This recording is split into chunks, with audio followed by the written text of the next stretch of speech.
tahu apa yang kamu pikirkan.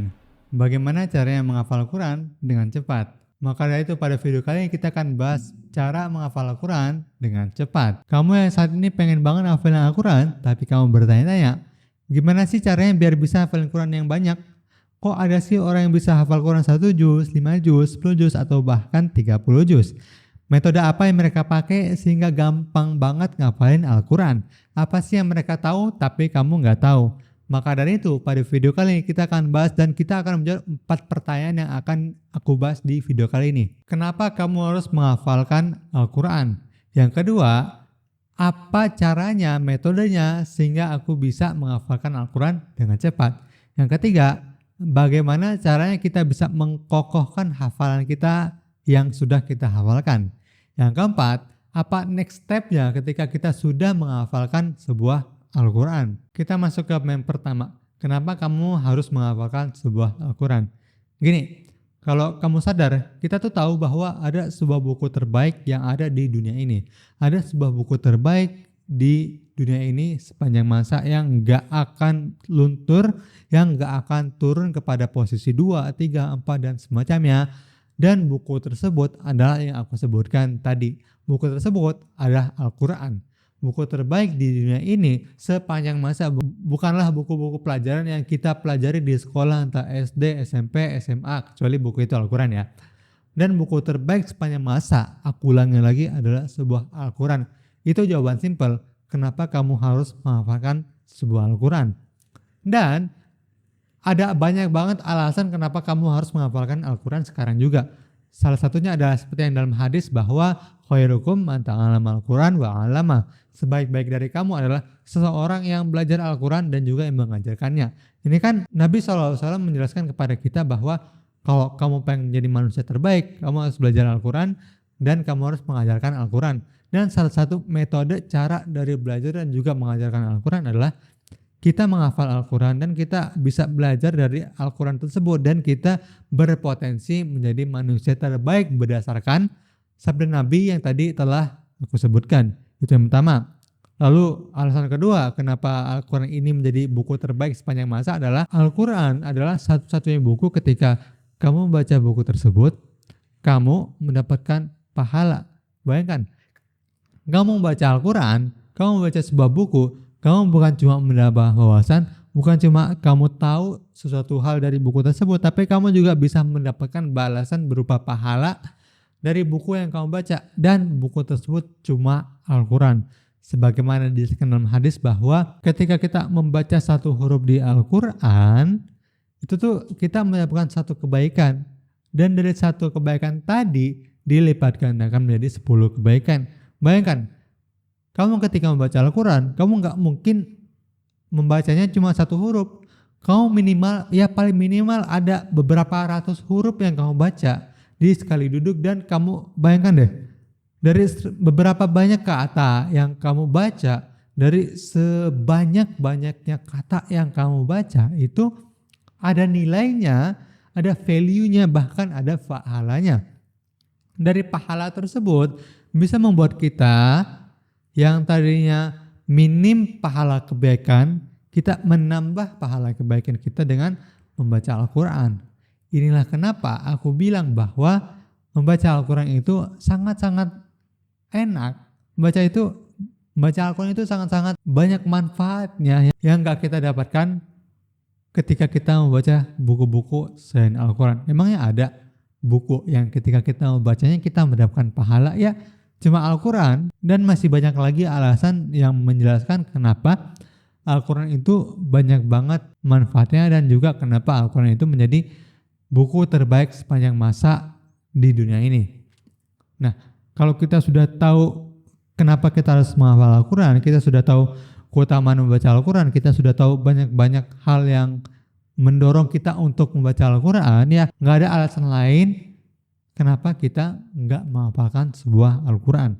Dan kalau kamu sudah tahu bagaimana keutamaannya, kita harus tahu bagaimana cara menghafal Al-Quran. Harusnya ada banyak metode yang menjelaskan bahwa menghafalin Al-Quran itu harus gini, menghafalin Al-Quran itu harus menggunakan teknik A, B, C, D dan semacamnya. Tapi yang aku ceritakan di sini berdasarkan pengalaman pribadi aku ketika Dulu aku 4 tahun ada di sebuah pondok, 8 tahun bahkan ya. Nah, di sana ada sebuah metode yang aku lakukan ketika aku menghafalkan sebuah Al-Quran, yang mana itu bisa banget berpotensi kamu menghafalkan satu halaman Al-Quran cuma dalam 1 hari. Ini aku nggak menganjurkan kamu ketika 1 hari itu menghafalkan langsung 2 halaman, 3 halaman. Ya itu bisa banget. Tapi efeknya apa? Ketika kamu melakukan hal tersebut, ketika kamu menghafalkan 2 halaman, 3 halaman dalam 1 hari, efeknya adalah kamu gampang banget untuk melupakan hal tersebut. Kamu akan gampang banget untuk lupa terhadap apa yang sudah kamu hafal. Karena 1 halaman per hari itu porsi yang cukup optimal, yang porsi yang sweet spot banget untuk kita menghafalkan Al-Quran, yang mana itu nggak terlalu banyak dan nggak terlalu sedikit. Porsinya sedang-sedang aja. Dan untuk caranya, kamu perhatikan di Al-Quran, kamu perhatikan deh. Ketika Quran kamu perhatikan, kamu akan mendapatkan bahwa dalam 1 halaman Al-Quran tersebut ada 15 baris. Ya, bayangkan. Di dalam Al-Quran tersebut ada 15 baris. Dan dari 15 baris tersebut, kamu akan susah untuk langsung sekali duduk menghafalkan 15 baris yang tadi aku katakan. Lalu solusinya bagaimana? Kamu bagi 3. Ya, kamu bagi 3 jadi 5 baris, 5 baris, 5 baris. Ini akan lebih nyaman. Ketika kamu setelah sholat subuh, kamu hafalkan 5 baris. Setelah sholat zuhur, kamu hafalkan lagi 5 baris, ataupun habis sholat asar ya. Dan setelah sholat isya, kamu hafalkan lagi 5 baris. Intinya dalam 1 hari kamu bagi menjadi 3 waktu, yang mana sekali duduk kamu hafalkan 5 baris, 5 baris, 5 baris. Ini jauh lebih efektif daripada kamu menghafalkan sekali duduk langsung 1 halaman. Ya mungkin itu emang bisa, tapi bagi aku lebih nyaman ketika kita mencicilnya menjadi 5 baris, 5 baris, 5 baris. Kita bagi menjadi 3 waktu. Misalkan ketika setelah sholat subuh nih, kita baca terus, baris pertama kita ulangi lagi sebanyak 20 kali, baris pertama kita ulangi lagi 20 kali, kita baca aja terus, kita ulangi 20 kali. Ketika kita sudah rasa udah nyangkut nih, udah hafal nih, kita coba tutup mushafnya, terus kita baca di luar mushaf, kita baca melalui hafalan. Kalau misalkan sudah oke, baris pertama kita sudah hafal, langsung lanjut ke baris kedua, kita ulangi lagi 20 kali dan semacamnya. Ya memang lama, tapi itu efektif. Ketika kita mengulangi sebanyak 20 kali di dalam 1 baris tadi, itu bisa banget kita membuat lebih nempel di otak kita, meskipun bahkan ada yang lebih dari 20 baris. Aku pernah mendengar ada temanku yang ketika menghafal itu sampai 40 kali ataupun 50 kali dalam 1 baris, dan itu nggak masalah banget. Nah, setelah 1 baris sudah selesai kamu hafalkan, kamu lanjut ke baris kedua. Lakukan lagi, lanjut ke baris ketiga. Ketika sudah sampai 5 baris, kamu baru boleh istirahat. Nanti 5 baris misalkan di subuh ini kamu sudah selesai, lanjut lagi nanti setelah asar sore hari kamu lakukan gitu juga.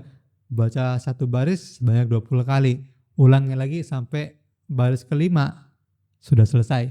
Nah, kalau misalkan di sesi setelah asar ini kamu sudah selesai, nantinya kamu tinggal 5 baris lagi nanti di malam hari. Gitu terus kamu lakukan, kamu konsisten lakukan hal tersebut sehingga kamu bisa mendapatkan 1 halaman Al-Quran dalam 1 hari. Mungkin awal-awal agak sulit ya, tapi lama-kelamaan ketika kamu sudah terbiasa melakukan hal tersebut selama 2 bulan atau bahkan 3 bulan, nanti bulan keempatnya kamu gak akan terbebani lagi untuk menghafalkan 1 halaman 1 baris, 1 halaman 1 hari. Bahkan ketika kamu sudah terbiasa melakukan hal tersebut, kamu akan tergoda untuk kayaknya gue bisa nih menghafalkan 2 halaman dalam 1 hari. Ya, kamu akan merasakan hal tersebut, dan saran aku, kamu jangan melakukan hal tersebut. Kenapa?